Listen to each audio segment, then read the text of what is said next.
people have talked a lot about that there are two trophies out there to be competed for. Certainly, we're excited to be part of that, and we want to push in every way to win as much as we can. But so much of it will still be about establishing exactly how we're going to become who we want to be for 2026. And everything from incorporating a few more dual nationals to incorporating a few more younger talents into the player pool and making sure that we're addressing everything we need so that as by summer of 2026, we know exactly which players we are going to need and who we are so that we can do the best that we can to represent Canada in a home World Cup. That'll be the most important. The two players that come to mind immediately are Kwesi Poku and Shola Jimo. And both, I think, have incredible talent and potential. And I think will be part of what we're doing as we move forward here in the future with the national team. But I do know that developing the sport in the country, that the CPL will be very vital, and including League One and including private clubs, including academies, the MLS teams, like making sure that we're all unified to figure out ways to provide coaches and players with the best opportunity to develop and grow, and so that the sport can continue to become bigger and bigger. And I think that's, I've used a lot 94 for the US as what 2026 is for Canada. And without 1994, the World Cup, I wouldn't be here. I wouldn't have had an opportunity to become a professional after college. I wouldn't have had the opportunity to pursue being a professional coach. And what we need to do is make sure that we're providing more opportunities like that for players and for coaches so that in the future we can continue to elevate the game in the country. I've seen the evolution of our team. And, you bring up the Venezuela game. The Venezuela game was the moment where I stood on the sidelines and I said to my staff halfway through the first half, now they get it. It was when all the things that we had been talking about and working toward started to click. And you're right, in that match, we should have been up more. But, I've done this enough with teams to know that creating the chances is the biggest objective, and that the goals will come, and the confidence that they will feel by understanding what their roles are and how to go after the game in all the ways that we want to will lead them to having more confidence in how to finish plays off. But clearly this is still an area of emphasis in making sure in the final third that we can be more clinical.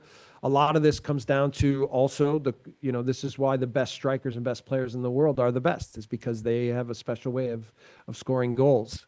So, we'll keep working toward that, but we know that if we can capitalize more on chances, then we can make life easier on ourselves and continue to progress from a results perspective and be the team that we want to be. When you start talking about Jacob, you could see that I get a smile on my face right away because he's just such a likable person. Look, there's a lot of coaches that may look at Jacob Shaffelburg and think, yeah, he's not the most elegant technical player and maybe he's not right for me.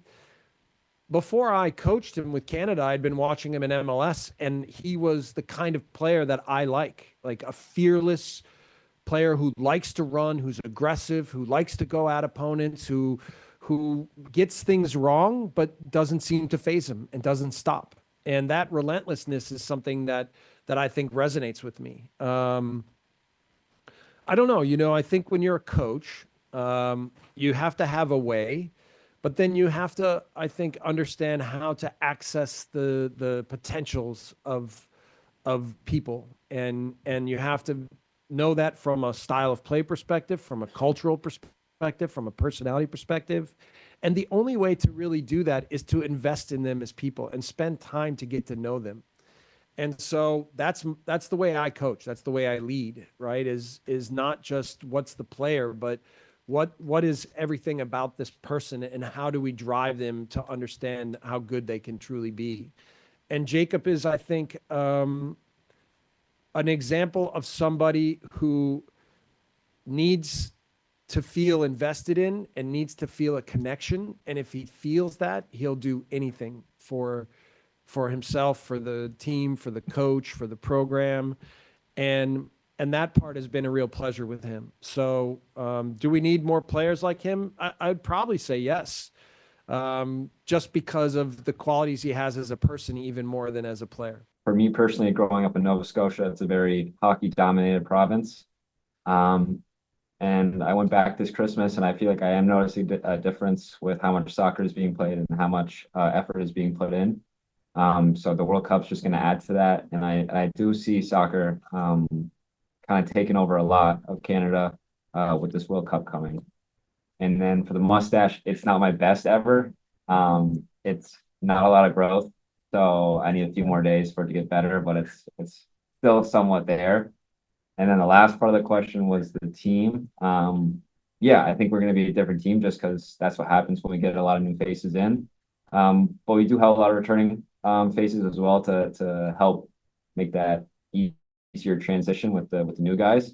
And yeah, I'm very excited for this year to get started with everyone new coming in. Yeah, I mean, I went to a prep school, so I never was at an academy.